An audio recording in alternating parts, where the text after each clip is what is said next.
नमस्कार, बहुत बहुत स्वागत है आप सबका जी बिहार झारखंड के सोशल मीडिया प्लेटफॉर्म पर। आपके साथ मैं हूं अभिषेक कात्यायन। शाम के 5 बज गए हैं और एक बार फिर हाजिर हैं आज का डिबेट लेकर।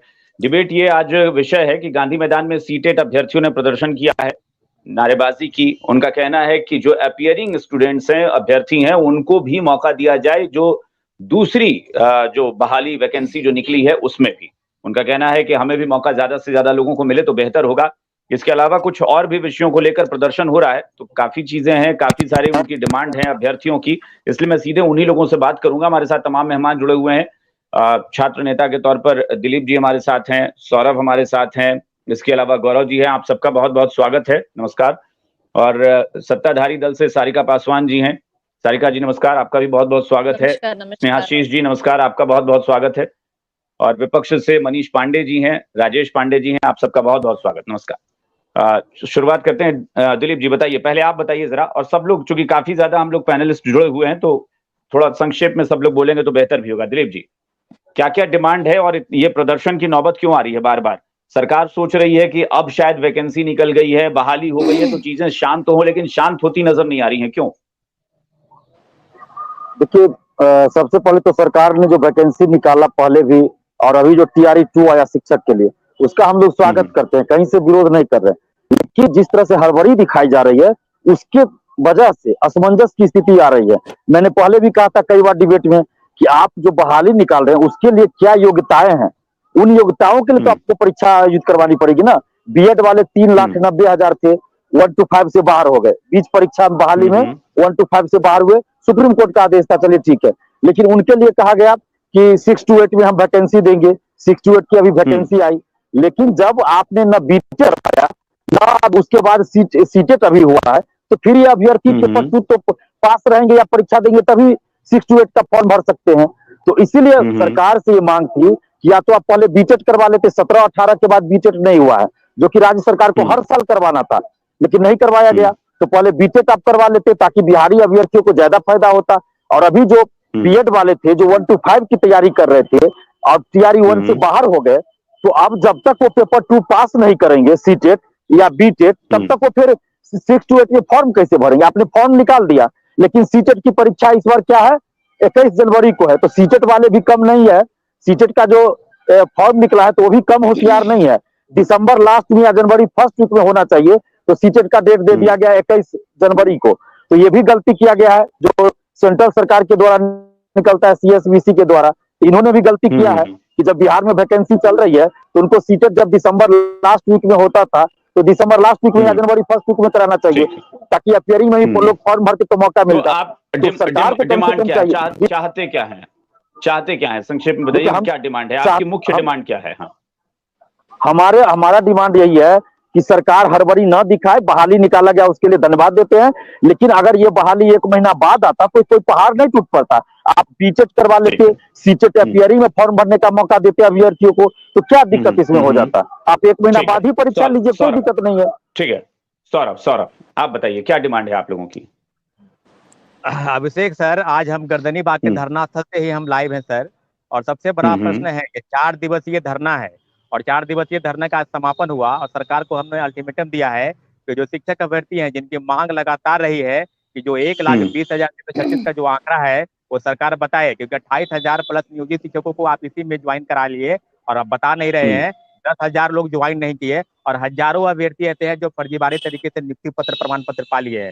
तो सरकार को स्पष्ट करना चाहिए। और तमाम पार्टी के प्रवक्ता लोग जो बयान दे रहे हैं कि 1,20,000 लोगों को हमने नौकरी दी, तो सीधे सीधे बताइए कि आखिर पहले पेज की फर्जीवाड़ा तरीके से नौकरी क्यों बांटा गया? और लगातार आप दूसरे पेज की भी बहाली की भी बात कर रहे हैं और सीटेट अपीयरिंग वाले के मौका जो बात मुद्दा है वो भी हम लोग मांग करते हैं कि उन लोगों को भी मौका मिलना चाहिए। तो सरकार शिक्षा व्यवस्था के नाम पर जो खेल खेल रही है, आखिरी की जो बाजीगरी है, उसमें हम लोग का स्पष्ट मानना है कि आखिर सरकार इस तरह से क्यों कर रही है।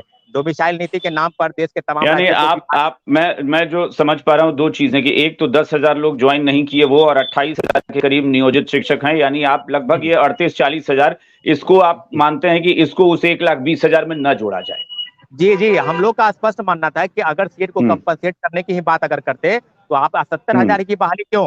अगर आप उसमें जोड़ सकते थे, जैसा कि मुख्यमंत्री जी भी कह रहे थे कि हम 1,20,000 लोगों को नौकरी देंगे, तो फिर 70,000 लोगों की बहाली सेकंड फेज की क्यों निकाली गई? और लगातार साथी हमारे अभ्यर्थी धरना प्रदर्शन बैठे हैं और इन्हीं मांगों को लेकर हम विधानसभा के पास भी गए थे, परंतु प्रशासन द्वारा हमको दौड़ाया गया, हटाया गया। तो सारे अभ्यर्थी सर अभी हम गर्दनीबाग धरना स्थल से ही हैं सर, और जितने भी हमारे साथी अभ्यर्थी है सब धरना पर बैठे हुए हैं। हमारे कई साथी का तबीयत इतना खराब हो गया था कि उनको पीएमसीएच में एडमिट करना पड़ा। तो सरकार आखिर इतने संवेदनहीन क्यों हो गई है? हमारी बातों को क्यों नहीं सुनना चाहती है? आपके चैनल के माध्यम से हम सरकार से सवाल चाहते हैं कि आखिर शिक्षक अभ्यर्थियों के साथ इतना अन्याय क्यों हो रहा है? आखिर उनके साथ इस तरह की चीजें, अगर उनकी मांगों को नहीं सुनेंगे तो कब तक आखिर करेंगे? वो जो मांगे हमारी है उसको पूरा करें। जी जी ठीक है। गौरव उसके बाद मैं जवाब लूंगा सत्ता पक्ष से। हाँ गौरव बताइए, आप क्या कह रहे हैं?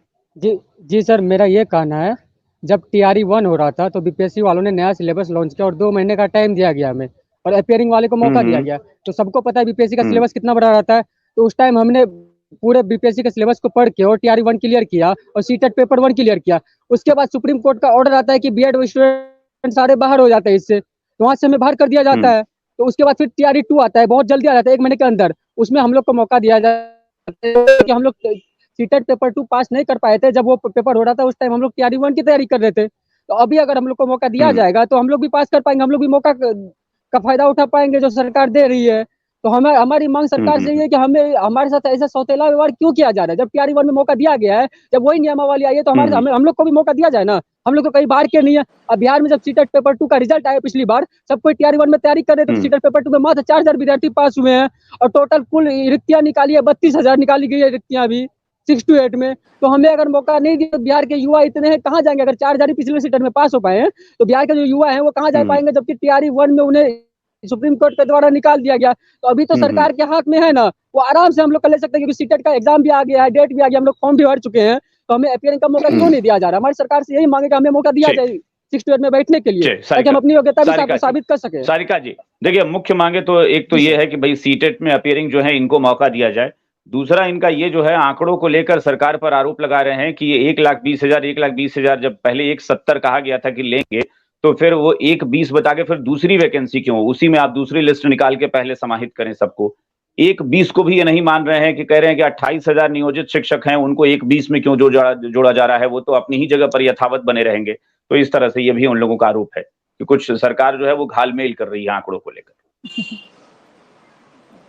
अभिषेक जी, सबसे पहले तो मैं यहाँ पे हमारे 3 गौरव जी हैं, सौरभ जी हैं और एक और हमारे दिलीप कुमार जी हैं।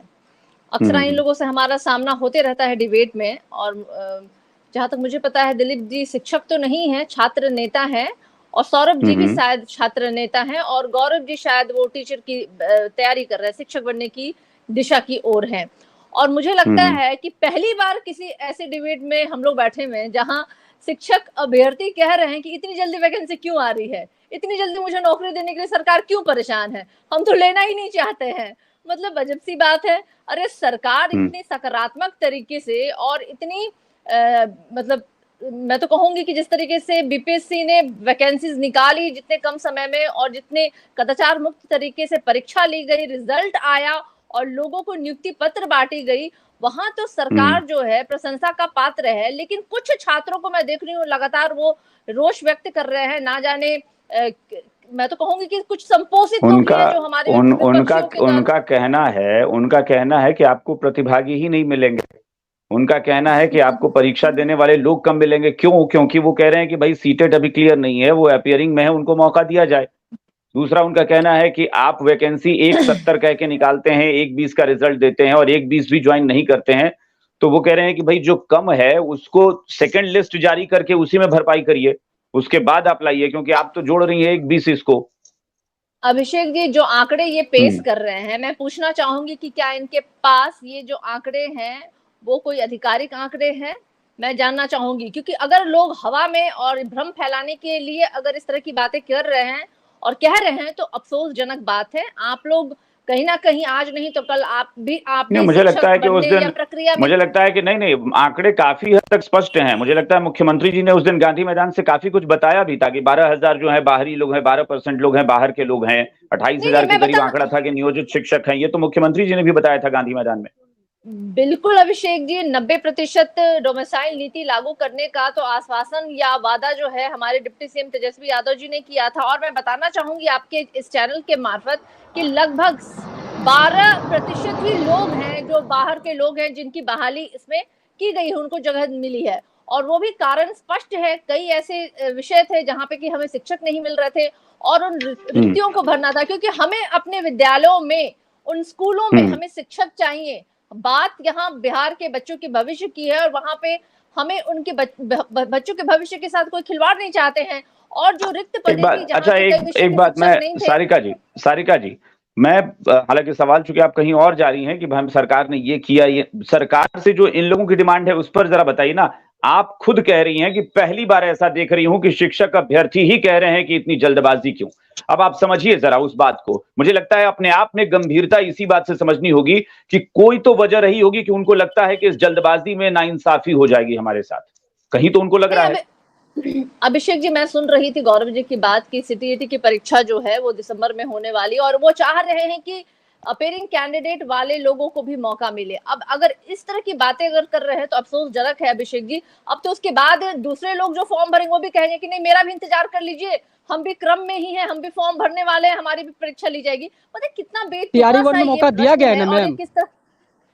नहीं, मैं जवाब दे रही हूँ सौरभ जी, मैंने आपकी सारी बात, गौरव जी मैंने आपकी सारी बात सुनी और आप जिस तरह की दलीलें दे रहे हैं वो हमको लगता है इन विषयों पे हमने बताया कि पिछले बारी जो TRE 1 हुआ था, जहां की आप लोगों ने बीएड परीक्षार्थियों के लिए आपने ये ऐतराज व्यक्त किया था और किस तरीके से बिहार सरकार जो है वो कोर्ट तक पहुंची और ये मामला लंबित ना हो जाए, लटक ना जाए। हालांकि हमारे विपक्ष तो चाह ही रहे थे, उनका तो बार बार कहना था कि ये वैकेंसी आई है, होने वाली नहीं है, किसी को नौकरी नहीं मिलने वाली है, लेकिन बिहार सरकार ने इतिहास रचा और 1,20,000 लोगों को मौका देना भी बिहार सरकार के हाथ में है ना मैम। इसके कई पहलू हैं। अगर बीएड वालों को लेकर सरकार इतनी ही गंभीर थी तो पहले से पता था ना कि सुप्रीम कोर्ट का आदेश है, तब सरकार ने क्यों फॉर्म भरते समय क्यों नहीं कह दिया कि बीएड वाले ना भरें। आपने परीक्षा के बीच ये भी कहा कि हम कोई ना कोई रास्ता निकालेंगे, तब भी आप नहीं निकाली। लेकिन आज सरकार ये दलील दे रही है ना कि भाई हम बड़े गंभीर थे बीएड वालों को लेकर। खैर, मैं आता हूं, एक बार मनीष पांडे जी को भी जोड़ लेता हूं। मनीष जी आपको क्या लगता है कि इनकी मांग कितनी जायज है या कितनी ऐसी मांग लग रही है आपको कि जो वाकई पूरी ना हो सके? प्रैक्टिकली आपको क्या लग रहा है? तो मुझे तो लगता है कि मेरे यहाँ अगर कोई गेस्ट आए तो मैं अपने गेस्ट को सुबह का नाश्ता, दिन का खाना और रात का डिनर तीनों एक साथ करा दूं, तो उससे मुझे तो ऐसा लगेगा कि मैंने उनका बहुत सम्मान बढ़ाया। लेकिन मेरे गेस्ट शायद वही बात कहेंगे जो गौरव जी कह रहे हैं। नाश्ता का समय, खाने का समय और रात्रि के भोजन का समय अलग अलग होता है। अब अगर कोई घरवाहा अगर कहेगा, होस्ट कहेगा, करे हमने तो तीनों देखिए एक साथ करा दिया और ये कहते हैं कि हमारा आओ भगत ठीक से नहीं हुआ, मैं समझता हूँ अभिषेक जी ये कुतर्क है, तर्क नहीं है। देखिए 3 लाख की बात कही गई थी, आप लोग 1,70,000 पे अटके हुए हैं। मैं कहूंगा सरकार ने जो अगस्त में वादा किया था वो 3 लाख का किया था। हम लोग कई बार बैठक डिबेट में बैठे हैं, सारिका जी भी बैठी है, तब आया था मुख्यमंत्री के जब आश्वासन आए थे 15 अगस्त को घोषणा होगी, तो बात यही आई थी कि नहीं हो सकता है कि 2 से 2.5 लाख की संख्या रहेगी। बाद में वो 1,78,000 हुआ। मैं संख्या मुझे पूरी याद है क्योंकि जी न्यूज के सहयोग से हम लोग इस विषय पर इतनी बार डिबेट में बैठ गए कि हम लोग का विषय नहीं होते हुए भी हम लोग को यह विषय कंठस्थ हो गया है अभिषेक जी। तो 1,78,000 का बात था, वह 1,78,000 1,70,000 पे आ गया। और वही STET की परीक्षा आपने जो 1 महीने बाद ली, अगर 1 महीने पहले ले लिए होते तो मुझे लगता है कि ये जो 50,000 के आसपास रिक्त पद रिक्त हो गए, वो 1,32,000 अभ्यर्थी मात्र उसमें सम्मिलित हुए, कम से कम उसकी नौबत तो आती नहीं। देखिए, मैं धन्यवाद देता हूं सारिका जी आपको और आपकी सरकार को कि आपने कम से कम नीतीश जी से ये काम करवाया जो हम लोग नहीं करवा पाए। मैं आपको धन्यवाद देता हूं। लेकिन मेरा क्लेम वही है जो दिलीप जी का क्लेम है और यहाँ अभ्यर्थी जितने बैठे सब लोगों का क्लेम है। इस प्रक्रिया को आप इसी समय में और बेहतर कर सकती थी थोड़ा। अब आप बीएड में गए, अभी 3 दिन पहले नियोजित शिक्षकों ने कहा कि हम आंदोलन करेंगे। क्यों? क्योंकि मुख्यमंत्री जी ने कहा कि मामूली परीक्षा देना पड़ेगा। ये मामूली क्या है भाई? जब आप गुणवत्तापूर्ण शिक्षा की बात कहते हैं तो फिर ये मामूली, ये क्या प्रलोभन है, किस प्रकार की राजनीतिक माइलेज आप लेना चाहते हैं? और उस मामूली बात पर शिक्षा का व्यक्ति नियोजित भड़क गए कि नहीं, किसी प्रकार का मामूली नहीं, हम परीक्षा देंगे ही नहीं।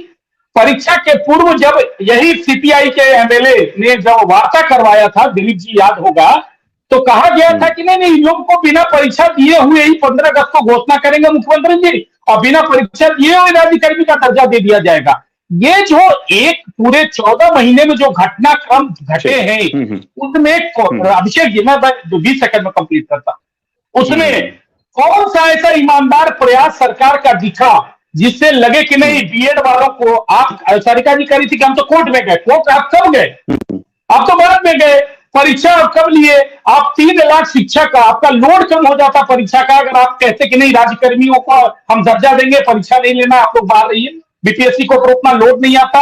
हाँ, जो भी काम आपने किया है उस सबको लेंदी प्रोसेस करने, और उसके बाद क्या है, नियमावली परीक्षा की बीपीएससी का इतनी बार बदलते हुए तो मैंने कभी देखा ही नहीं। यह भी दिलीप जी, मुझे लगता है यह रिकॉर्ड होगा बीपीएससी का कि बीपीएससी ने विज्ञापन निकालने के बाद इतना बार नियमावली बदला है परीक्षा का कि कब क्या हो जाएगा, बीपीएससी कब क्या निर्णय ले लेगा, इसका कोई दिक्कत नहीं।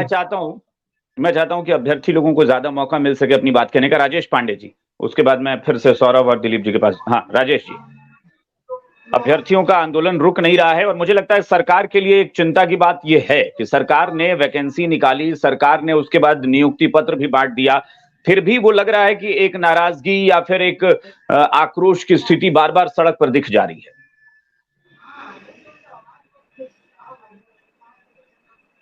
राजेश जी, माइक आपका माइक ऑफ है शायद। राजेश जी, हाँ बोलिए। नहीं, आवाज नहीं आ रही है, आपकी आवाज नहीं आ रही है। स्नेहाशीष जी आप अपनी बात रखिए, फिर राजेश जी के पास चलेंगे। जी स्नेहाशीष जी।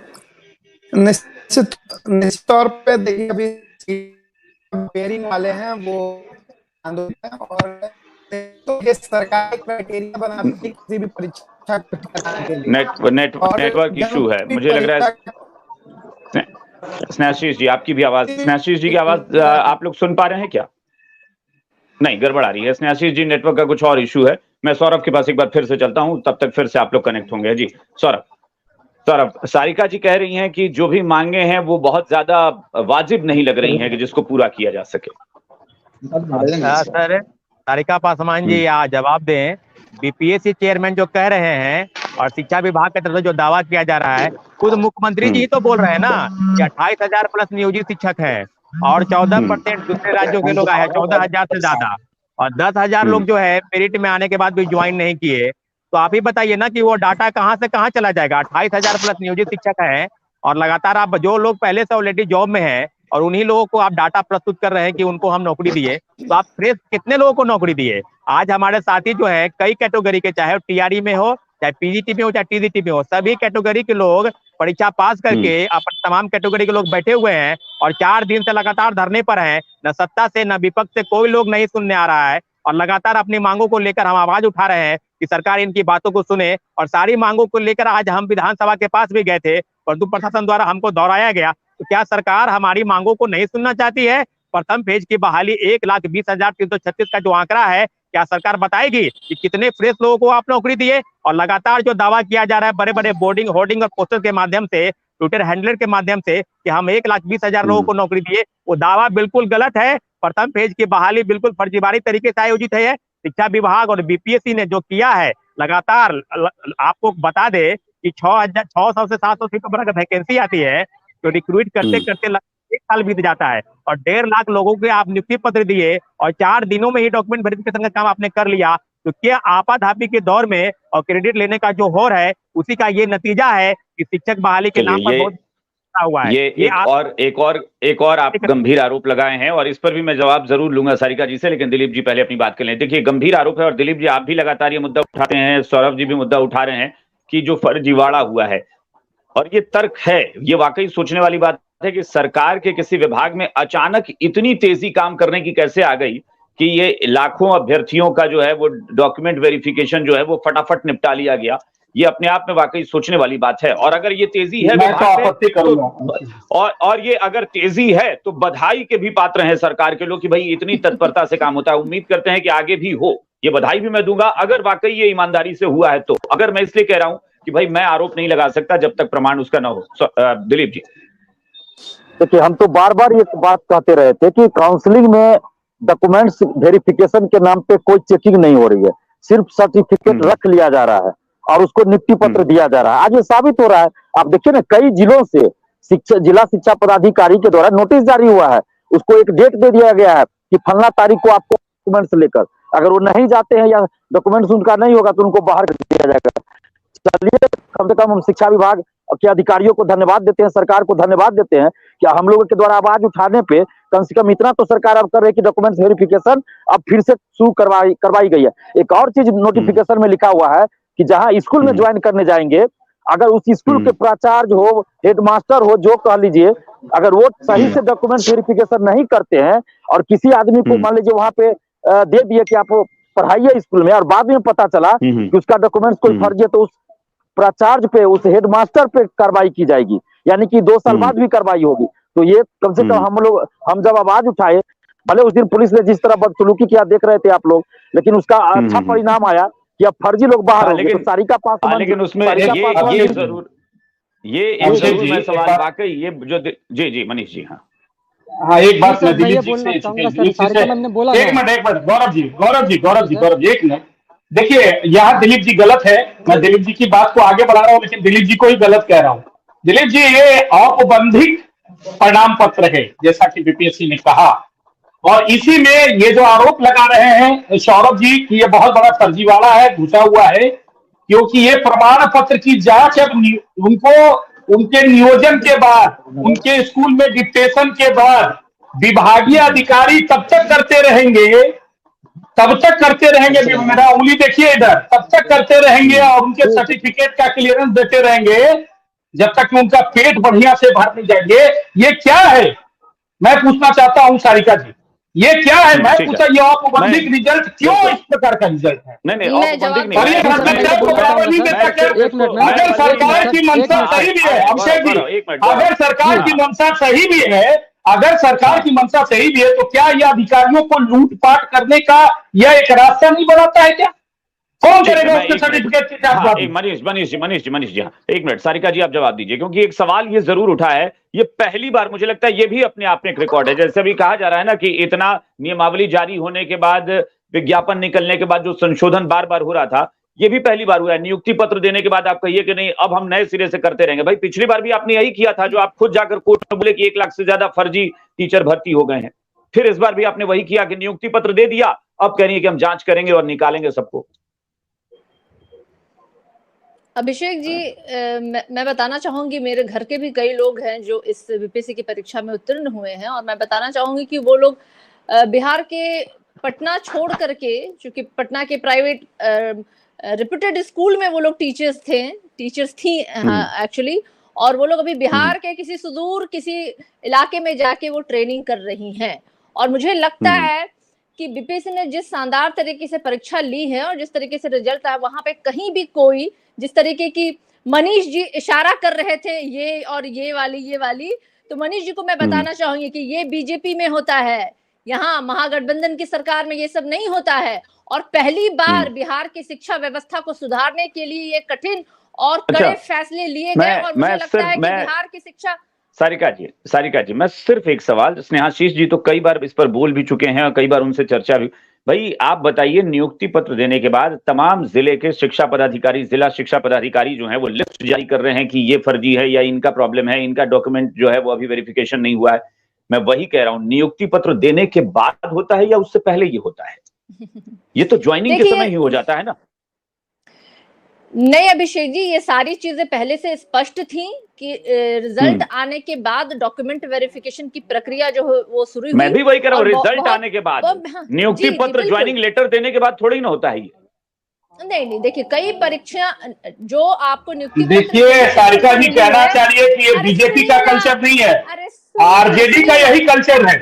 यही ना आप कहना चाहिए सारिका जी जी। सर, मैं एक बात बोलना चाहूंगा सर, मनीष एक जी, बात बोलना आप चाहूंगा, अपने प्लीज मेरी बात कल्चर के सुनिए। साथ जिंदा रहिए, मुझे आपके कल्चर से कोई ऐतराज नहीं जी है। सर। आप नहीं, कल्चर मैं आपके कल्चर की बात कर रहा हूँ, अच्छा, आपके कल्चर में यही होता है। आप अपने मनीष जी, कल्चर के मनीष जी, नाम मनीष पे जी। लोगों को, अच्छा मनीष विद्यार्थियों जी, को झंडे और एक मिनट, तलवार बांटिए। सारिका हम जी, कम से सारिका कम जी, सारिका नियुक्ति जी, पत्र बांट रहे हैं और चलिए हमें एक बार गर्व है और गुमान सारिका है जी, हमें इस एक बार बात से। चलिए, जी, गौरव भी कुछ कह रहे हैं, गौरव को भी सुन लेते हैं, फिर उसके बाद सबका जवाब। हाँ गौरव बताइए। जी सर, मैम ने बोला कि मैं बहुत सारी वैकेंसी निकाल रहा हूँ, स्टूडेंट को प्रॉब्लम है, इतनी जल्दी वैकेंसी क्यों निकाल रहा हूँ। मैम आपने वैकेंसी तो निकाल दिया, वैकेंसी में क्या मांगा है कि आप सीटेट पेपर 2 पास हो या बीटेट पेपर 2 पास हो। आपने बीटेट लिया कब है? 2016 में बीटेट लिया है मैम। 2016 से जो अब तक अपना डिग्री किए हैं, जो बीएड डीएलएड किए हैं और ग्रेजुएशन किए हैं, डिग्री तो हमारे पास सारे हैं। ऐसा नहीं है कि हम योग्य नहीं है मैम, तो योग्यता तो पूरा है। अगर सीटेट अपियरिंग पिछली बार भी मौका दिया गया था, अगर आप सीटेट अपियरिंग को नहीं लेना तो आप बीटेट बीच में कभी एक बार करा लेते। आपने तो बीटेट भी एक बार भी नहीं कराया मैम 2016 के बाद, तो आप सीटेट अपियरिंग को तो मौका दे ही सकती है ना मैम।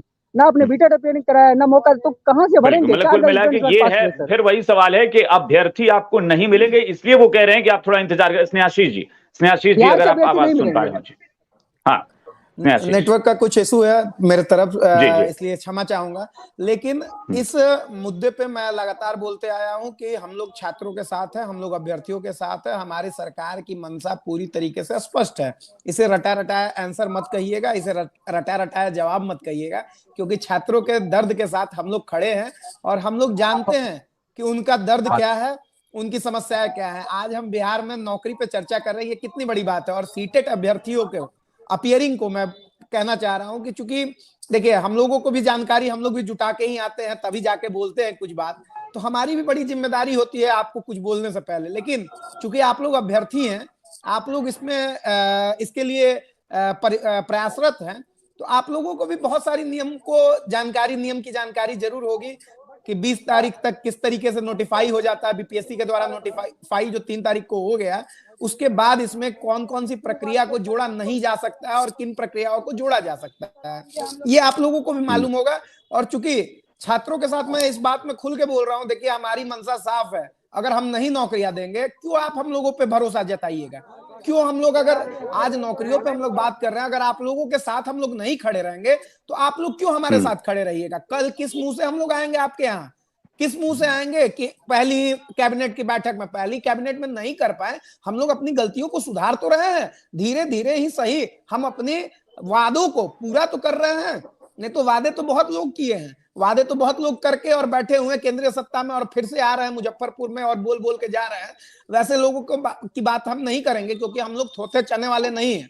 हम लोग बार बार कह रहे हैं कि हम लोग आपके साथ हैं। और अभ्यर्थी जो भी हैं, गौरव जी जुड़े हैं, सौरभ भाई छात्र नेता है, दिलीप भाई छात्र नेता है, आप लोग आश्वस्त कीजिए कि सरकार कोई गलत निर्णय नहीं लेगी। सरकार अभ्यर्थियों को नौकरी देने के लिए हम लोग आए हुए हैं। हम लोग जुमला देने के लिए नहीं आए हैं। हम लोग आपको रोजगार की चर्चा नहीं करेंगे, हम लोग नौकरी देने आए हैं आपको, और नौकरी देंगे। मौका जितना वादा था 10 लाख, सर। एकदम गौरव जी एकदम रिलैक्स रहिए, निश्चिंत बनने का रहिए। तो मौका दीजिए, अपनी तैयारी पे आप लगे रहिए। गौरव जी, मैं आपका दर्द समझ सकता हूँ। बहुत सारे ऐसे लोग भी आ रहे हैं जो कह रहे हैं कि 36 जो 37 ईयर है उसको 1-2 साल बढ़ा दीजिए। देखिए, एक क्राइटेरिया तो सेट करना पड़ता है किसी भी सरकार के द्वारा। अभिषेक भाई भी इससे इत्तेफाक रखेंगे। एक क्राइटेरिया तो किसी भी बीपीएससी, आप मान लीजिए कि मेरा 1 महीना छोटे हम रह जाए या 1 महीना हम बड़े हो जाएं और मैं मांग करने लगूं कि 1 महीना के लिए मेरा बदल दीजिए इस नियम को, तो वो नहीं हो पाता। हर एक व्यक्ति को हम लोग नहीं खुश कर पाएंगे, ये चीज हम जानते हैं। लेकिन अधिकांश व्यक्ति को हम लोग खुश करने के लिए तत्पर हैं, और हमारे बिहार के युवाओं के लिए एकदम पूरी तरीके से हम आश्वस्त करते हैं। अभी और भी पंचायती विभाग में भी निकला है, स्वास्थ्य विभाग में निकलेगा, लगातार वैकेंसीज आएंगे। और जो जी सर, आपका कहना है अपियरिंग वाले तैयारी में लग जाए ना सर? बिल्कुल एकदम तैयारी में लगे रहिए, एकदम मत छोड़िएगा। आप लोग तैयारी में लगे रहिए, बीच बीच में आएगा, बहुत सारी चीजें होती है।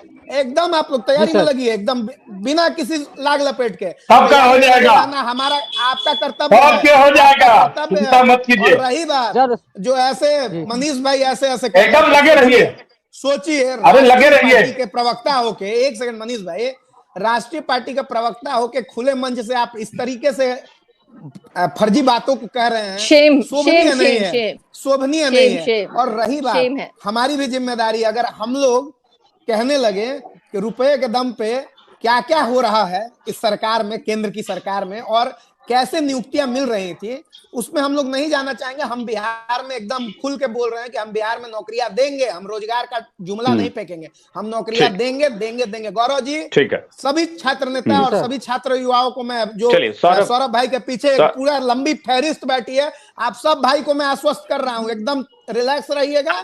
बिहार सरकार, तेजस्वी जी की सरकार, नीतीश जी की सरकार, कांग्रेस की सरकार आपके साथ खड़ी है। ठीक है, सौरभ जी बताइए। सौरभ जी सुन पा रहे हैं?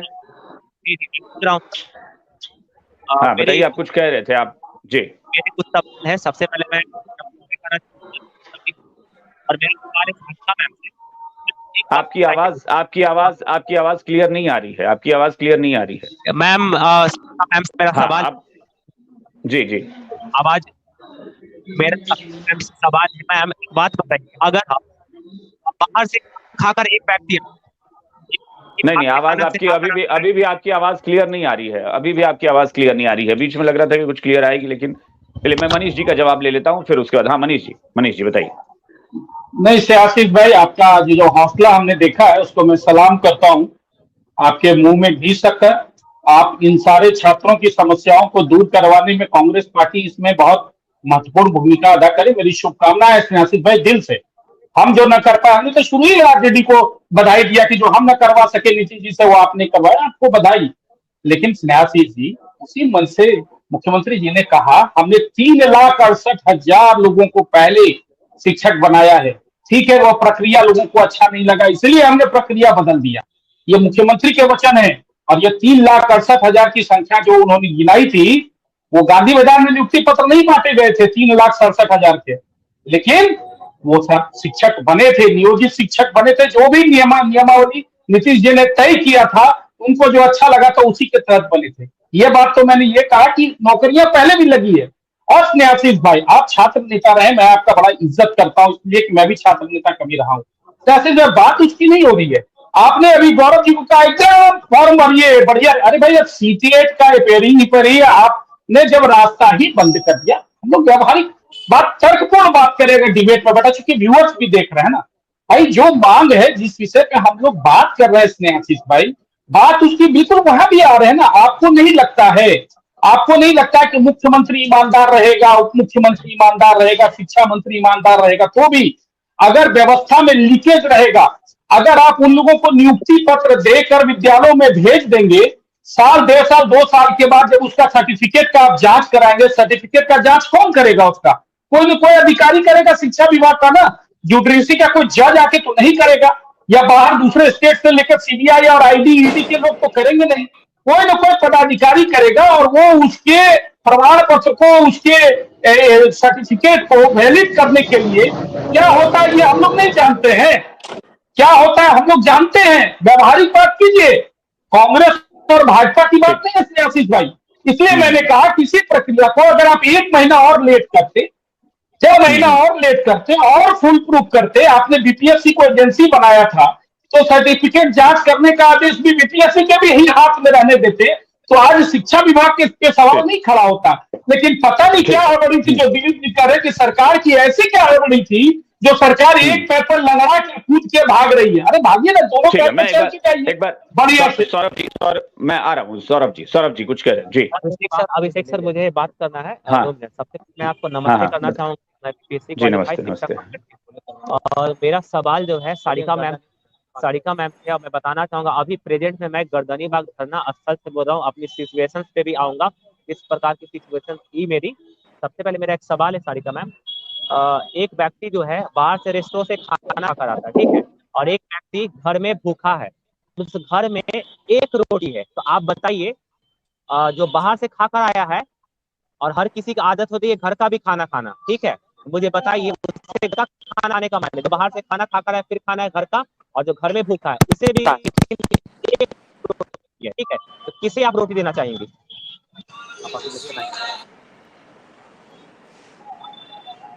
ये अब सवाल जवाब ऐसे करेंगे तो थोड़ा सा समय ज्यादा लग जाएगा, लेकिन बताइए सारिका जी, इसका संक्षेप में जवाब। मैं बिल्कुल आप वो रोटी किसको देना चाहेंगे कि बाहर से जो आए हैं उनको?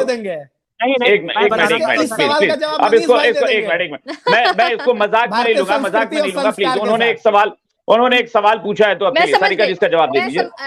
अभिषेक जी मैं समझ गई उनका प्रश्न। आपके मुताबिक वो रोटी किसको मिलना चाहिए? नहीं मैं समझ गई उनका प्रश्न, और उनका प्रश्न जो है डोमिसाइल नहीं है। आप पहले आप डोमिसाइल कुछ पूछना और चाह रहे हैं, एक बार आप बोल दीजिए कि आपके मुताबिक किसको मिलना चाहिए, वो घर में जो भूखा है उसको या जो रेस्टोरेंट से खाकर आया है? पहले ये बताएं फिर मैं बताता हूँ क्या है। पहले किसको वो रोटी जो है आप किसको देंगे? जो बाहर से खाकर आया लेकिन उसे घर का भी खाना है, और जो भूखा है उसे भी खाना, आप किसको रोटी देंगे? आधा आधा की बात मत किए, मैं पूरे की बात मैं कर रहा हूँ, बताइए किसको देंगे, फिर मैं मुद्दे पे आता हूँ डायरेक्ट। मैं इनके प्रश्न का तात्पर्य नहीं समझ पाई, वाकई में मैं नहीं समझ पाई। ठीक है, अब मैं बताता हूँ, सीधा बताता हूँ। ठीक है, आप पूछिए। हाँ, हमारे बिहार में एक बात बताइए मैम, कोई भी नई रिक्ति आती है किसके लिए आती है? जो ऑलरेडी रोजगार में है उसके लिए आती है, या जो बेरोजगार में है उसके लिए आती है? किसके लिए आती है रिक्ति? हाँ बताइए, आप अपनी बात कहिए ना, ऐसे हाँ ना में मत करिए प्लीज, आप अपनी बात कहिए सीधे। नहीं, आप पहेलियां मत बुझाइए, या तो आप आप सीधे अपनी बात कहिए।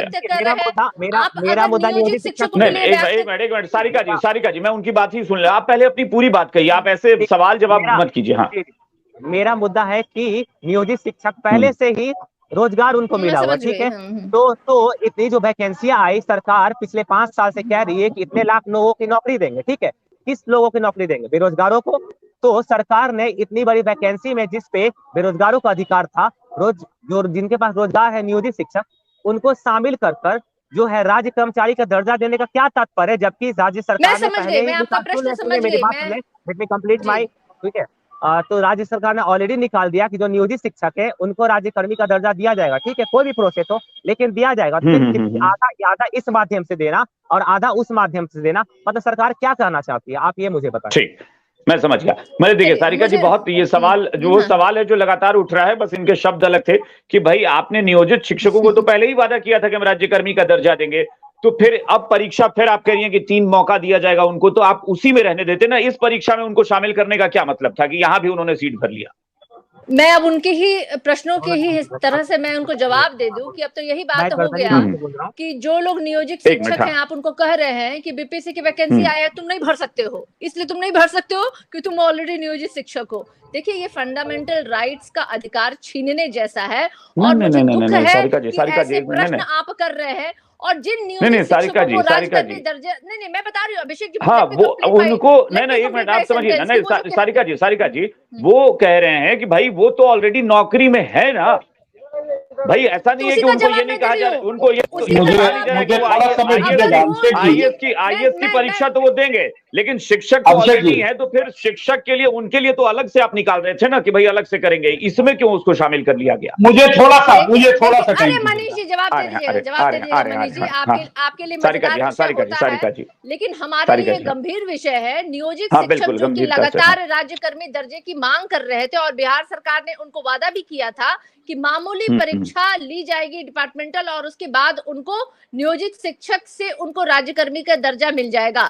नियोजित शिक्षक से लेके राज्यकर्मी दर्जा, ये बीच का एक सफर था, और उस सफर को कम करने के लिए कई नियोजित शिक्षकों ने बीपीएससी के थ्रू बहाली को पास करके डायरेक्ट वो उन्होंने उसको राज्यकर्मी का दर्जा उन्होंने प्राप्त किया। अब ये मुझे बताइए अभिषेक जी कि ना कहीं वो लिखा था कि वो इस परीक्षा में नहीं बैठ सकते हैं। अगर वो एलिजिबल थे और वो कैपेबल थे, मैं फिर से बोलूंगी कैपेबल थे, और उन्होंने अपनी मेधा के अनुरूप बीपीएससी में परीक्षा में बैठ करके उन्होंने परीक्षा उत्तीर्ण की, और वो आज नियोजित शिक्षक से बीपीएससी शिक्षक, यानी उन्हें वो तमाम सुविधाएं मुहैया की जाएगी। मुझे लग रहा है, मुझे नहीं लगता कि इसमें कहीं, हाँ मैं बता रहा हूँ सारिका जी, मुझे लग रहा नहीं, ठीक है वो तो उनकी चिंता है, मैं कह रहा हूं कि मैं सरकार को गलत या सही ठहराने के लिए नहीं बैठा हूं, लेकिन एक शब्द आपने जो टर्म यूज किया ना, यही उस सारी समस्या का समाधान है। आपने कहा कि मेधा, आप उनकी जो ना एक अलग से मेधा से रिलेटेड कोई परीक्षा ले लेती कि वो कितने काबिल हैं, होनहार हैं, वो बिल्कुल अलग होता। जो आप कह रही हैं कि हम लेंगे, 3 मौके देंगे उनको, निश्चित रूप से बिल्कुल ली जाएगी। ये जो वैकेंसी आप निकाल रहे थे, उनका सवाल वाजिब ये इसलिए था कि वो कह रहे हैं कि ये बेरोजगारों के लिए था, वो तो नौकरी कर रहे हैं, उनको सिर्फ परमानेंट होना है, यानी नियमित होना है उनको राज्यकर्मी के तौर पर। ये दोनों में फर्क है सारिका जी, ये इनकी पीड़ा पहले दिन से है, ये कोई पहली बार ये सवाल नहीं उठा है। अभिषेक जी, फर्क यही है कि कुछ लोग जो है ना वो दिग्भ्रमित कर रहे हैं, और है भी, और कोई बात नहीं है। फर्क यही है कि आप ये वही बैठने से रोक नहीं सकते हैं। अगर वो नियोजित शिक्षक थे या वो नहीं, अगर वो नियोजित शिक्षक थे और उनकी प्रक्रिया कब होगी, राज्यकर्मी का उनको दर्जा कब मिलेगा, लेकिन अगर उन्हें लगा कि मैं काबिल हूँ, मेघा की बात मैंने इसलिए कही कि उनमें वो तमाम क्वालिटीज थी कि उन्होंने बीपीएससी की परीक्षा के थ्रू जाकर के, अगर कई प्रश्न ऐसे लोगों ने उठाए थे कि नियोजित शिक्षकों को अति विशिष्ट शिक्षक के रूप में दर्जा मिलेगा, तो इन सारे दायरों और इन एतराजों से तो वो तमाम लोग जो है वो निकल गए, क्योंकि उन्होंने बीपीएससी की परीक्षा पास करके वो आज वो शिक्षक हुए हैं। तो देखिए, बीच में हर्डल्स क्रिएट करना, प्रश्न करना, सरकार की नीयत पे शक करना, मुझे लगता है ये वो लोग हैं जो कहीं ना कहीं ये वो भी परीक्षार्थी ही है ना, संपोषित या वो भी परीक्षार्थी हैं, वो परीक्षार्थी हैं, वो भी परीक्षा दे रहे हैं। खैर, मनीष जी और दिलीप जी कुछ कहना चाह रहे हैं। परीक्षार्थी के पास ये सुन लीजिएगा, समय कम है। एक स्टेटमेंट आपने दिया कि चूंकि वो इसलिए बीपीएससी दिए कि उनको पता नहीं है ना कि पता नहीं कब सरकार उन लोगों को राज्यकर्मी की परीक्षा लेगी, यानी सरकार पर भी एक सवाल उठ गया कि इसका निश्चित समय नहीं है अपने आप में कोई। खैर, मनीष जी। अभिषेक जी देखिए, सारिका जी ने बहुत अच्छा तर्क रखा, पक्ष रखा। हम लोग भी सरकार में थे, लेकिन नियमावली जो बनाती है वो सरकार बनाती है, उसमें अभ्यर्थियों का कोई कसूर नहीं होता, उनको तो बैठना होता है। मैं पूछना चाहता हूं, जो नियोजित शिक्षक 2006 से नियोजित शिक्षक थे, उनकी वरीयता कहां गई? अब वही इस बीपीएससी की परीक्षा में बैठकर आज उन नए शिक्षकों के समकक्ष आ गए हैं, उनको आप क्या मानदंड देंगे, उनकी वेतन क्या देंगे, उसको किस कैटेगरी में रखेंगे, इसका ख्याल क्या आपने रखा? हाँ ठीक है, उनको लगा कि हमको राज्यकर्मी हम बन जाएंगे, उनके सामने ऑप्शन कोई दूसरा नहीं था, वो परीक्षा में बैठ गए, पास भी कर गए। आप फिर अब कह रहे हैं कि हम उनको एक मामूली परीक्षा लेके हम उनको राज्यकर्मी का दर्जा दे देंगे। तो आप हमको एक बार बताइए, जो लोग ऑलरेडी बन गए, परीक्षा दिए, आप दो मापदंड, एक महीना पहले आपका मापदंड दूसरा था, अब एक महीना के बाद आप कहते हैं कि मामूली परीक्षा लेके हम उनको राज्यकर्मी का दर्जा दे देंगे। भाई, कोई नियम कानून है आपके दिमाग में, या राजा का मन जो कहे जब कहे वही कानून? ये कैसी व्यवस्था है भाई? और यही बात ये भी कहना चाह रहे हैं आज के जो हमारे शिक्षक अभ्यर्थी है या नेता, यही कहना चाह रहे हैं कि भाई आप जो नियम बना रहे हैं, आप एक बार बैठ के तय कर लीजिए ना, इतनी जल्दीबाजी क्या है, इतनी हड़बड़ी क्या है? आप जो नियमावली बनाना चाहते हैं, बीपीएससी जो नियम बनाना चाहती है, बनावे ना, एक महीना थोड़ा बैठ जाए ना, बैठ जाए, 10 मिनट बैठ जाए, बीटेड भी करवा ले, क्या दिक्कत है? आपके पास जो 50,000 जो आपका वैकेंट रह गया, वो भी आ जाएगा ना, बिहार के बच्चे उसमें बैठेंगे। दूसरे ठीक है, आप दूसरे राज्यों के बच्चों को यहाँ जनरल कैटेगरी में ले रहे हैं, उससे कोई दिक्कत नहीं है, जनरल का सीट मारा जाएगा, आपको उससे कोई आपत्ति नहीं है। ये एक अलग विषय कि जनरल का सीट मारा जा रहा है उससे बाहर के लोगों के आने से, उसमें कोई रिजर्वेशन कोटा को नुकसान नहीं हो रहा, ये एक अलग विषय, और हमको लगता है वो आपकी संतुष्टि का कारण भी हो सकता है। लेकिन मैं ये कहना चाह रहा हूँ सारिका जी, आप सरकार में बैठी है, मजबूत सरकार है, 164 विधायकों का आपके पास समर्थन है, भाई एक महीने तो, और अभी 2025 का चुनाव भी होना, थोड़ा सा बढ़िया से फुल प्रूफ नियमावली बना लीजिए ना, ताकि किसी की शिकायत ना रहे। दिलीप जी सारिका जी जो बार बार आरोप लगा रही हैं कि खासकर मेरे बारे में कि विपक्षी संपोषित छात्र नेता या जो भी, आपको याद होगा सारिका जी, इसी जी न्यूज के टीवी चैनल पे नहीं, आप बार बार आरोप लगा रही है, मैं देख रहा हूँ 3-4 डिबेट से, तो थोड़ा सा संभल के बोलिए, कोई सबूत नहीं मिलेगा मेरे अगेंस्ट। नहीं, सुन लीजिए, आपकी सरकार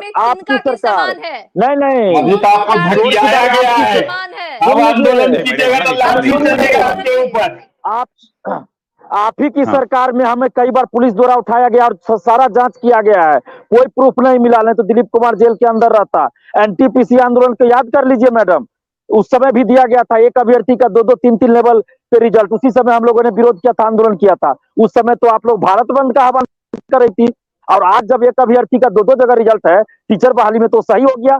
एनटीपीसी के समय गलत कर दिया सरकार ने, और अभी आप कर रही तो सही हो गया। एनटीपीसी के समय दिलीप कुमार आंदोलन करे तो सही है दिलीप कुमार, अभी दिलीप कुमार आंदोलन करे तो बीजेपी के साथ हो गया।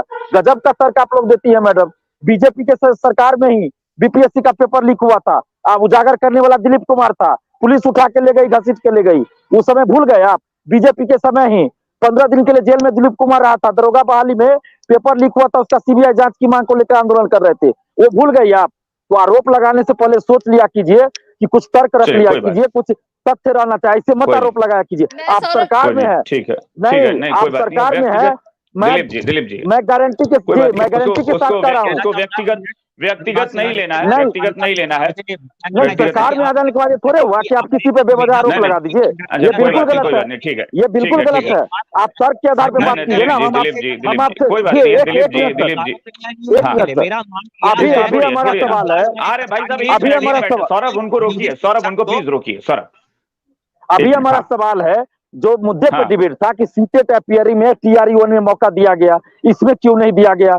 आपको बीटेट करवाना चाहिए, उसमें आपका कोई जवाब नहीं है। 2016 ये 17-18 के बाद बीटेट नहीं हुआ है, तो फिर आपको योग्य अभ्यर्थी मिलेंगे कहाँ? फिर तो सीट खाली रह जाएगा ना। हम बार बार ये चीज कह रहे हैं कि आप वैकेंसी निकाल ले, उसके लिए हम धन्यवाद देते हैं। हम तो ये भी कह रहे हैं कि पूरे हिंदुस्तान में इस तरह इतनी बड़ी पैमाने पर वैकेंसी नहीं आई, अब इससे ज्यादा तारीफ क्या करें आपकी। लेकिन जो वैकेंसी निकाल रहे हैं उसके लिए जो योग्यता चाहिए वो परीक्षा तो आप पहले करवा लीजिए ना। वो परीक्षा नहीं करवाइएगा तो फिर अभ्यर्थी नहीं मिलेंगे, फिर सीट खाली रहेगा। आप 6 BCA वाले को मौका नहीं दिए हैं, उसमें आप उम्र सीमा में छूट नहीं दिए हैं, तो ये सब तो सब्जेक्ट कॉम्बिनेशन आप सबसे से बोल रहे हैं, उनकी आवाज में 1 मिनट दिलीप जी, हाँ बोलिए जल्दी। अभिषेक सर, ये जो आरोप है लगातार छात्र नेताओं पर कि बीजेपी से मिले हुए हैं और आरजेडी से नहीं है, JDU से मिले हुए हैं। अरे भाई, छात्र अभ्यर्थियों की मांग है कि डोमिसाइल नीति पहले लागू था, क्यों हटाया गया? नियोजित को राज्यकर्मी का दर्जा देने की बात पहले से चल रही थी, उसको इस डाटा में क्यों प्रस्तुत किया गया? आप स्पष्ट कीजिए। 10,000 लोग ज्वाइन क्यों नहीं किए? लगातार फर्जीवाला की खबर जो है लगातार जिलों से आ रही है कि ये जो लोग हैं उनको खिलाफ नोटिस जारी किया गया है। आप सीधे सीधे बताइए, 4 दिन से हमारे साथी धरना स्थल में बैठे हैं और उनको PMC रेफर किया गया है, और 7 दिन के बाद हम सरकार को सीधे अल्टीमेटम देते हैं कि अगर आप छात्रों की मांग को पूरा नहीं करते हैं तो आज हम धरने पर बैठे हैं, कल हम सड़क पर उतरेंगे, क्योंकि प्रथम फेज की बहाली बिल्कुल धांधली हुई है। हम आरोप नहीं लगा रहे हैं, हम बिल्कुल सिद्ध हो गया है। कई जिलों से जो खबरें आ रही है कि गलत प्रमाण पत्र के आधार पर हजारों अभ्यर्थियों ने नियुक्ति पत्र पा लिया है, तो हमारे बेरोजगार भाई बेरोजगार ही रह गए, उनको धरना प्रदर्शन करना पड़ रहा है। आज जो लोग नौकरी में हैं वो लोग नौकरी में ही हैं। तो आप ही बताइए ना, कितने लोगों को नौकरी दिए? 1,20,000 का जो डाटा है, डाटा बिल्कुल गलत है। आप बताइए कितने फ्रेश लोगों को नौकरी दिए? और आरोप प्रत्यारोप जो लगाते हैं ना कि बीजेपी से मिले हुए, कोई किसी से नहीं मिला हुआ है। आप अपनी बातों पर, बयान पर पलटिए, हो सके आप बीजेपी के प्रवक्ता बन जाए। आप सरकार के प्रवक्ता बन के आप बात कर रहे हैं ना, तो आप कहिए आरजेडी को, खासकर तेजस्वी यादव जी को, कि जो वादा किया था कि 4 लाख सरकारी नौकरी देने का, वो बिहार के लोगों को देने का बात किए थे और बाहरी को बात नहीं किए थे। तब वोट आप किससे लीजिएगा, बाहरी से कि बिहारी से? आप स्पष्ट कीजिए, तब हम बात करेंगे दूसरे बहाली के। प्रथम एक मिनट, ठीक है सारिका जी, मुझे लगता है कि ये जो विवाद है ना, मुझे लगता है कि सरकार बातचीत करे इन लोगों से। और मुझे ये जो कम्युनिकेशन गैप बना हुआ है ना, ये शुरू से ही मैं कह रहा हूं, कई बार हम लोग डिबेट किए हैं कि सारिका जी, सरकार और परीक्षार्थी या अभ्यर्थियों के बीच एक गैप बना हुआ है, वो ठीक नहीं है। अभिषेक जी, सरकार या कोई संस्था अगर परीक्षार्थियों से ये पूछ करके वैकेंसी निकाले कि क्या अब हम निकाल ले, आप लोगों ने ये परीक्षा दे दिया, आपने ये फलाना डिग्री ले ली, सारिका जी फिर ना आप बात को कहीं और ले जा रही हैं। वैकेंसी निकालने पे बात नहीं करनी है, बात ये नहीं, जो इनकी शिकायतें हैं उस पर मैं आपको बता रहा हूं, मैं उदाहरण दे रहा हूं आपको। आपको याद होगा लास्ट मीटिंग, सारिका जी आखिरी मीटिंग जो सरकार की हुई थी, मैं उसको आपको प्रमाण के तौर पर याद दिला रहा हूं कि इन्हीं लोगों को लेकर मसले पर मीटिंग हुई, सर्वदलीय बैठक बुलाई गई, लेकिन इनको नहीं बुलाया गया। तो कौन सी मीटिंग थी कि सारी पार्टियों को, आपने सरकार की पार्टियों को बुला लिया और इन लोगों का कोई प्रतिनिधि मौजूद नहीं था जो बात करे? वो कांग्रेस भी बाहर निकली तो कहती कि नहीं नीतीश मुख्यमंत्री जी ने कहा है कि हमको देख लेंगे, आप लोग छोड़ दीजिए, हम सब संभाल लेंगे। तो सीएम ने यही कहा कि हम देख लेंगे, आप लोग रहने दीजिए। ये कौन सी मीटिंग? अभिषेक जी बीटेक कराएंगे नहीं, सीटें रिपेयरिंग लेंगे नहीं, इनका सीट भरेगा कैसे? और ये आंकड़ा करेंगे और उसका राजनीतिकरण करेंगे। आपकी इच्छा है तो पहले मटेरियल तो प्रोडक्शन करने के पहले मटेरियल रॉ मटेरियल संवाद की बात कर रहा हूँ। हाँ सारिका जी, इसी संवाद की बात कर रहा हूँ कि सरकार इनसे बात करे।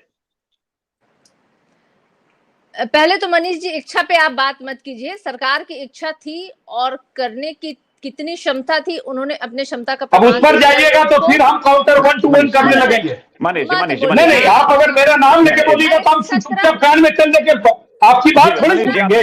नहीं, जवाब 3 लाख का वादा था, 3 लाख का वादा था, समय नहीं आपसे बात का जवाब देने का। नहीं, एक मिनट, प्रधानमंत्री 50,000 पूरे देश में नौकरी बांट रहे हैं, उस भारतीय जनता पार्टी का मुंह नहीं है कि बिहार सरकार से अरे हर महीने इस पर बात कर लें, हर महीने बात कर रहे हैं। 50,000 क्यों विषयांतर जारी है आप? सारिका जी, विषयांतर क्यों हो रही है? विषयांतर क्यों ना होंगे? जनता पार्टी का मुंह नहीं है कि वो बिहार सरकार से आप अरे वो जनता बता देगी ना। आप जिस विषय पे बहस कर रही हैं आप उसी पे मैंने जवाब दी। मनीष जी, मनीष जी, एक मिनट प्लीज। मनीष जी, सारिका जी, मैं सीधे इस विषय पे आ रहा हूँ कि भाई सरकार बात क्यों नहीं करती? वो 4 दिन से बैठे हैं या कोई भाई ऐसा तो है नहीं कि मैं कह रहा हूं कि मुख्यमंत्री जी आकर 1-to-1 बात करें। भाई आप संगठन को बुला लीजिए और कहिए कि भाई समस्या अपनी बताइए, हम उस पर बात करते हैं। क्यों नहीं बात हो रही? अभिषेक जी, मैं सिलसिलेवार इस बात को आपके सामने रखूंगी और मुझे नहीं लगता है कि इसके बाद मुझे और उस पर बोलने की विशेष आवश्यकता पड़ेगी। कई शिक्षक अभ्यर्थियों ने ऐतराज व्यक्त किया और उसको महागठबंधन के कई समस्त दलों ने बैठ करके उस पर विचार भी किया और कई बार नोटिफिकेशन में बदलाव, नियमावली में बदलाव भी की गई, परीक्षा ली गई, नियुक्ति पत्र बांटी गई, तमाम प्रक्रिया को शुरू की गई। अब जिस तरह के ऐतराज इन छात्र नेताओं की तरफ से आ रहे हैं, मुझे लगता है वो कहीं भी कंसिडरेबल नहीं है कि अब सरकार जो है एक एक छात्रों से बात करके, क्योंकि सरकार ने बीपीएससी पे जो आरोप था, बीपीएससी ने कट ऑफ से लेकर बात कब की ये बताइए ना, एक बार बात क्यों बताइए? अरे आप चुप रहिए मनीष जी, सुनने का धैर्य रखिए। अगर जब सीधी अरे भाई एक बार बात किए तो बताइए ना। सारिका जी, मुझे एक बार बात किए तो बताइए। जो भी बात हुई, आपने ही मौका दिया मैम, तैयारी 1 में तैयारी 2 में ऐसे कैसे बाहर कर दिए मैम? अपने ही बात पर पलट गए। जो भी बात हुई है ना सारिका जी, वो जब हम लोग डिबेट करते हैं या मीडिया में वो लोग कुछ कहते हैं और वही बात सरकार ने कह दिया कि हमने डिस्कस किया। मैं कह रहा हूं कि कभी ऐसा हुआ क्या कि इन छात्र या शिक्षक संगठन से जुड़े लोगों को बुलाया गया और उस पर मीटिंग की गई? कभी ऐसा हुआ? आप मुझे एक उदाहरण दीजिए। मतलब वो अभिषेक जी एक आपने कह दिया कि हमने उस पर डिस्कस कर लिया। अभिषेक जी, मैं इसी विषय पे बोल रही हूँ कि क्या बीपीएससी अगर कोई बहाली या वैकेंसी निकालेगी तो इसके लिए उनको छात्र नेताओं को बुला करके बात करने की आवश्यकता है? ये तो मुझे बड़ा ही निराधार बात लग रहा है। सुन लीजिए, छात्रों की समस्या है और ये विधायकों को बुला के बात करेंगे। समस्या छात्रों की है, छात्र संगठनों को नहीं बुलाएंगे, ये विधायकों को बुला के बात करेंगे। सौरभ माइक बंद करिए, सौरभ प्लीज। मैं एक बात आपको बता दूं सारिका जी, यहाँ जितने पॉलिटिकल पार्टी बैठे हुए ना, चाहे बीजेपी भी थी या बाकी लोग भी थे, खैर बीजेपी की बात मैं अभी कर रहा हूं और आपकी बात कर रहा हूं, भाई आपके जो नेता लोग हैं ना, बिहार के शीर्ष नेता लोग, सब छात्र आंदोलन से निकले हुए लोग हैं। आप कैसी बात कर रही हैं? छात्र नेताओं से बात नहीं की जा सकती? क्या मुख्यमंत्री ऐसे हैं कि वो छात्र संगठनों से बात करने को तैयार नहीं है? गठबंधन ने जितना, सरकार ने जितना छात्रों के लिए सोचा, ये मुझे लगता है आज प्रमाण देने की भाई हम लोग चर्चा एक उदाहरण बताइए। बात करना और काम करना, ये दोनों में फर्क होता है और लगातार छात्रों की बात सुनी गई है, उनकी मांगों को जहां आपने अच्छा किया, जहां आपने अच्छा किया है, लेकिन जहां आपने अच्छा किया सारिका जी, उसकी तारीफ भी है। आपने लोगों को नौकरी दी, कहां कोई कह रहा है कि नौकरी देना गलत था, नियुक्ति पत्र बांटना गलत था? भाई जो उनकी डिमांड में अभी गलत सही पे नहीं जा, जो उनकी डिमांड है, क्या इसको कभी एड्रेस करने की कोशिश आप लोगों ने की? 1-to-1 बातचीत हुई संगठन को बिठाकर? बताइए मुझे। सीपीआई के एमएलए से बात किए ना? माइक सारिका जी माइक। लगातार समय समय से जानकारी दी जा रही थी और मुझे लगता है कि पूरी वैकेंसी नोटिफिकेशन पब्लिक डोमेन थी, इन छात्रों के बीच में थी, तमाम चीजें जो है पारदर्शिता के साथ हुई है। तो मुझे नहीं लगता है कि यहाँ कहीं भी कोई भी इफ या बट का प्रश्न उठता। और मैं कहूंगी कि हमारे छात्रों से मैं अनुरोध करूंगी कि आप जो TRE 2 की वैकेंसी निकली है, आप जाएं और उसकी तैयारी करें और मेरी तरफ से आप लोगों के लिए शुभकामनाएं हैं। निश्चित रूप से देने के लिए आपकी बात, ठीक है मैं अरे मनीष जी अभी चले जाइए, अभी फॉर्म भर दीजिए। हाँ, मतलब कुल मिला के देखिए, अब हमारे पास सौरभ जी, हमारे पास समय इसलिए नहीं है, बस फाइनल कमेंट आपसे चाहिए। सवाल मत लीजिएगा क्योंकि सारिका जी ने कह दिया कि कंसिडरेबल नहीं है, नहीं कंसिडर कर पाएंगे जो डिमांड है आप लोगों की। अभिषेक कहते हैं सर, आपके माध्यम से सारिका पासवान के साथ सरकार तक हम अपनी बातों को रख रहे हैं। ऐसा नहीं है कि जो चीज अच्छी है उस पर हम लोग नहीं कहते कि अच्छा है। हाँ, गलती हुई है, शिक्षा विभाग की तरफ से गलती हुई है, बीपीएससी की तरफ से हुई है, इसी की मांगों को लेकर हम लोग धरना पर बैठे हैं। ऐसा नहीं, कोई शौक नहीं लगा हुआ है, शारीरिक शिक्षक अभ्यर्थी यहाँ पर इसलिए हैं कि सरकार उनकी बात को सुनेगी और सुनने भी चाहिए, क्योंकि मांग बिल्कुल जायज है। आप नियोजित वालों को राज्यकर्मी का दर्जा दे दीजिए और फिर उनको मूल वेतन में समायोजित कर लीजिए। आप वही डाटा इसमें प्रस्तुत कर रहे हैं और सारे मेरे शिक्षक अभ्यर्थी हैं अपनी मांगों को लेकर 1 लाख से ज्यादा आवेदन बीपीएससी को चला जा चुका है। अब आप कहिएगा कि आप कैसे, आप जब भी बीपीएससी के पास हम लोग धरना प्रदर्शन करने अपनी मांगों को रखने जाते हैं तो प्रशासन द्वारा दूर हटाया जाता है। आखिर जाए कहाँ? शिक्षा विभाग जाए वहां दौड़ाया जाता है, बीपीएससी जाए वहां दौड़ाया जाता है। आज हम विधानसभा के पास गए, वहां से हमको हटाया गया। आखिर अपनी मांगों को लेकर छात्र आखिर जाए कहाँ? धरना प्रदर्शन के माध्यम से, प्रेस के माध्यम से, आपके चैनल के माध्यम से हम लोग अपनी बातों को ही रखेंगे। तो सरकार से यही आग्रह है माननीय मुख्यमंत्री जी से और तेजस्वी यादव जी से कि शिक्षक अभ्यर्थी की मांग बिल्कुल जायज है, आप उनकी मांगों को सुनिए। ऐसा नहीं है कि वो कुछ भी मनगढ़ंत आरोप लगा रहे हैं, मांग बिल्कुल जायज है और निश्चित रूप से उनकी मांगों को हमारे पास समय नहीं है, हमारा काम है। अब सरकार कितना सुनती है ये अब हम लोग इंतजार ही करेंगे। फिलहाल सारिका जी तो कह रही हैं कि उस पर बहुत ज्यादा कंसीडर करने की गुंजाइश नहीं है। Manish ji final comment. Manish ji 10 second, हमारे पास समय नहीं है। बिल्कुल नहीं, बस ठीक है। मैं शुभकामना दूंगा सारिका जी को, आप इसी तरह आगे बढ़ते रहें। लेकिन आपकी पार्टी ने जाति गणना करवाया, वो भी बैकफायर कर गया, शिक्षक नियोजन करवाया, वो भी बैकफायर कर गया। और इसके पीछे कारण यही थी कि आपने करवाया तो जरूर अच्छा, लेकिन आपकी ईमानदार नीति नहीं थी, इसकी वजह से बैकफायर। चलिए ठीक है, मुझे लगता है सारिका जी आप ये बात आगे रखिएगा, आप रखिएगा अपने सरकार तक या आपकी पार्टी तक, देखते हैं क्या होता है। मैं उम्मीद लेकर हम लोग शिक्षक अभ्यर्थियों के साथ हमेशा से रहे हैं। विपक्ष में जब हम थे तो भी मैं इन शिक्षक अभ्यर्थियों के साथ, जहां आज सौरभ जी बैठे हैं, मैं भी कई बार बैठ के वहां पे मैंने इन विषयों पे बात भी किया है। और देखिए मैं खुश हूं कि मेरी सरकार आई है जब से, तब से इन शिक्षक अभ्यर्थियों की सिर्फ सुनी ही नहीं गई है बल्कि किया भी गया है। तो मैं इनको आश्वस्त करना चाहूंगी अपनी सरकार की ओर से कि आप बिल्कुल ही आश्वस्त रहें, आपके लिए ये सरकार सोच रही है। अरे देखिए मनीष को पेट में हजम नहीं होता होगा। अब ये नहीं, ठीक है सारिका जी हमारे पास समय नहीं है, प्लीज। मैं फिर वही कहूंगा कि सीटेट वालों के बारे में कुछ आप लोग सोचिए और उस पर विचार करिए। बहुत बहुत शुक्रिया आप सबका हमारे साथ जुड़ने के लिए। Thank you so much. विचार कर लेंगे तो